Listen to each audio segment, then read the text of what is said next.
ia boleh memberi kesan pada komponen lain juga. Jadi lebih baik kenal pasti dan selesaikan lebih awal.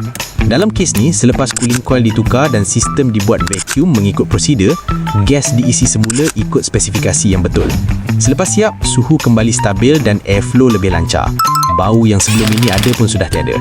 Secara keseluruhan, sistem kembali berfungsi seperti sepatutnya.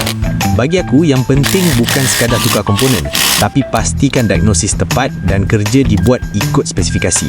Itu yang membantu sistem tahan lebih lama.